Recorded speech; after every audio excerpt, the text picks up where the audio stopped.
정치의 계절이 돌아왔습니다. 7개월 앞으로 다가온 대통령 선거. 꽤 오랫동안 가장 유력한 대선 주자 중 한 명으로 꼽혀온 인물. 이재명 후보를 자그마한 스튜디오에서 만났습니다. TV 토론회에 쓰일 영상을 제작 중이었습니다. 일 좀 하실 건데요? 그럼요. 맞아요. 그래서 사실 꼰대죠? 맞아요.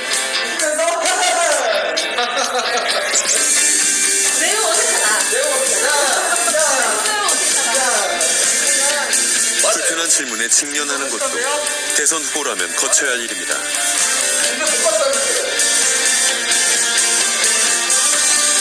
맞아요. 웃으면서 끄덕끄덕. 웃으면서 끄덕끄덕. 안 귀엽네?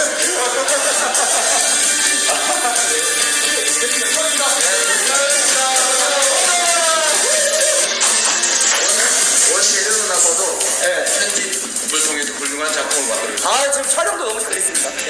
배우가 좋았습니다. 스텝이 훌륭하시죠. 이재명은 꼰대입니까? 할 때 꼰대입니다. 맞아요 하셨는데 진짜 꼰대세요? 꼰대가 아니려고 노력하는 꼰대죠. 이건 뭐 본질적으로 어쩔 수가 없습니다. 이 세대 간 차이라고 하는 거는 부인하고 싶어도 존재하는 거죠. 보니까 군대 얘기 뭐 이런 얘기 팔 얘기도 나오던데 그런 얘기 하는 거 막 불편하거나 그러시진 않으세요? 제가 30대 돼서 제 아내하고 결혼한 다음에 그 다음부터는 장애에 대한 열등감이 완전히 사라졌습니다. 그래서 이건 뭐 삶의 일부로 제 신체 일부로 받아들이기 때문에 요즘은 전혀 그런 열등의식이나 이런 건 없습니다.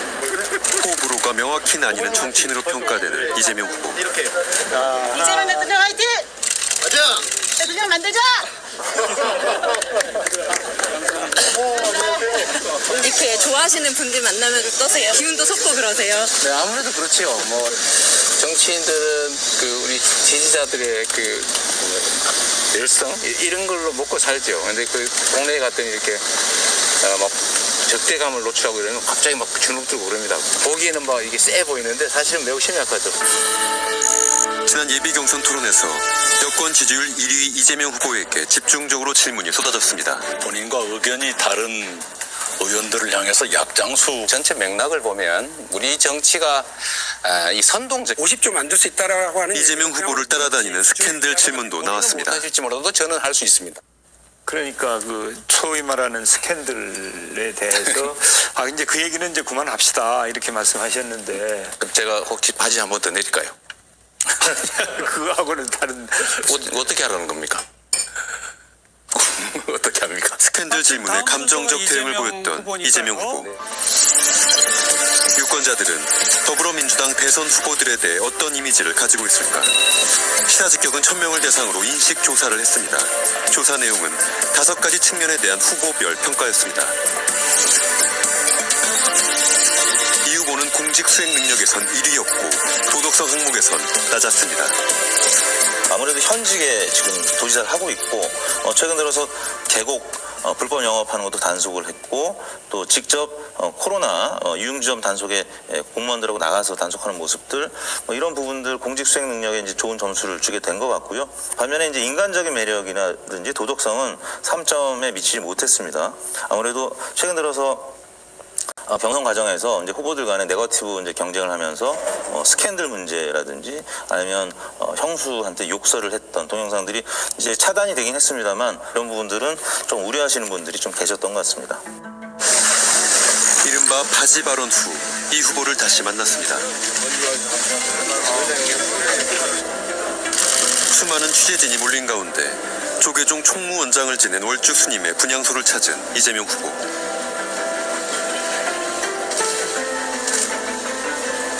후원금 유용 논란과 관련해 월주 스님의 나눔의 집 이사 직위를 경기도지사로서 해임하는 조치를 내렸던 바 있습니다.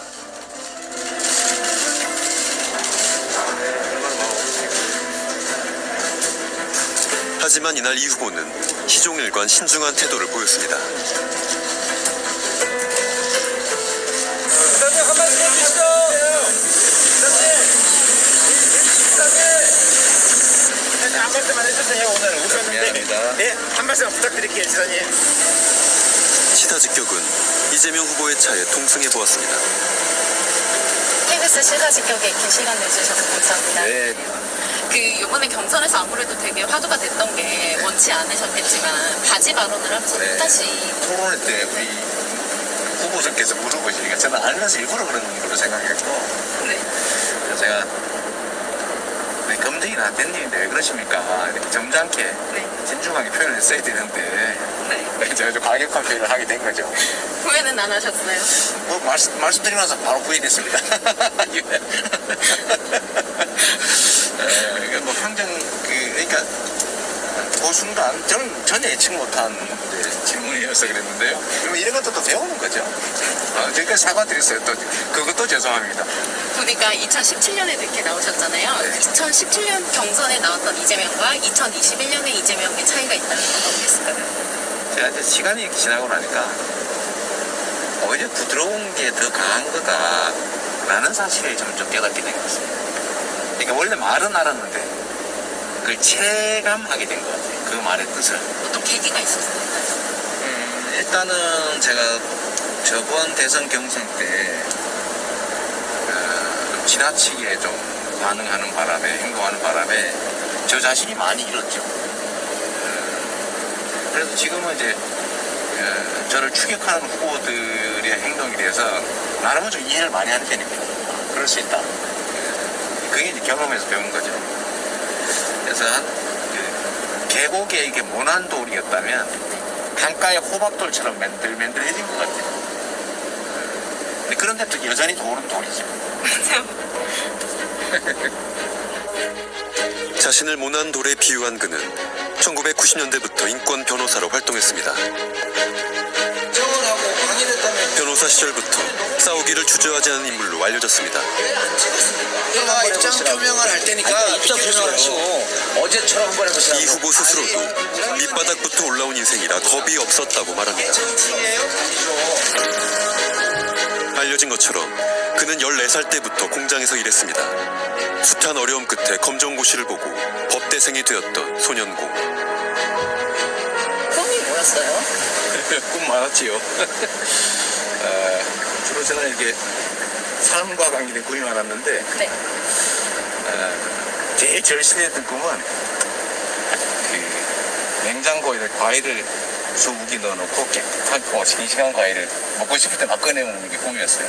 저는 아버님이 이제 시장 청소부를 하셔가지고 요새로는 환경위하면 주로 이제 버리기 직전의 과일이나 버려진 것 중에 먹을 만한 거를 다 가지고 오셔서 주로 우리가 그걸 먹었어요. 싱싱한 과일을 냉장고에서 언제든지 꺼내 먹는 게 꿈이었죠. 그래서 그 꿈을 저도 이뤘을 뿐만 아니라 우리 경기도 내 어린이들은 그런 꿈 꾸지 말라고 제가 그 어린이집에 유기농 과일을 공급하고 있죠. 물론 우리 도민들이 낸 세금으로. 자신의 경험을 바탕으로 성남시장 시절 3대 무상복지 정책을 추진했던 이재명 후보. 두 번의 성남시장과 경기도지사를 거치면서 돌파력과 추진력을 검증받고 공정을 강조하는 모습을 보였습니다. 과거 이 나라를 이렇게 불공정하고 불평등하고 그래서 엄청난 격차로 인해서 그야말로 국가 발전을 가로막고. 제가 이제 초등학교 마치고 공장 생활을 하다가 산재 사고 당해서 이렇게 장애인 돼서 팔도 휘고 뭐 후각도 잃고 이랬는데 그게 제 잘못인 줄 알았어요. 근데 대학을 가서 보니까 뭐 개인의 무능감 아니면 뭐 게으름 이것 때문만은 아니더라. 구조적인 문제가 좀 있다. 그래서 좀 공정한 세상을 좀 만들자 이런 생각을 하게 됐습니다. 예측 가능한 공정한 사회. 그러니까 규칙을 어겨서 듣고 올 수 없고 내가 규칙을 지키는 게 손해가 아니라고 믿어지는 그런 사회이지 않습니까? 전문가들은 이재명 후보의 전투적 이미지가 동전의 양면과 같다고 합니다. 열렬한 지지층과 불안해하는 반대층. 이 극명한 대비는 경선 결과에 어떤 영향을 미칠까? 네, 재밌는 게요. 정치인들한테 절대로 저 사람은 안 된다 이런 반대 세력이 존재하는 것 자체가 그 정치인한테 나쁘지 않습니다. 좋은 면입니다. 그런 절대로 안 된다는 반대 세력을 뛰어넘기 위해서 극복하는 과정에서 정치인이 점점 성장을 하는 거거든요. 과거에 우리나라 대통령들을 한번 보세요. 절대로 안 된다. 그러니까 김영삼 총재를 대통령 안 시키려고 박정희 정권에서 총재직 제명까지 하고 의원직 제명까지 시키고 했죠. 근데 결국 되지 않았습니까? 다른 대통령들도 다 비슷합니다. 굉장히 강한 안티 세력, 반대 세력이 있어요. 또 그걸 뛰어넘어야 정치인이 성장을 하는 거고 그렇게 해서 대통령이 되는 겁니다.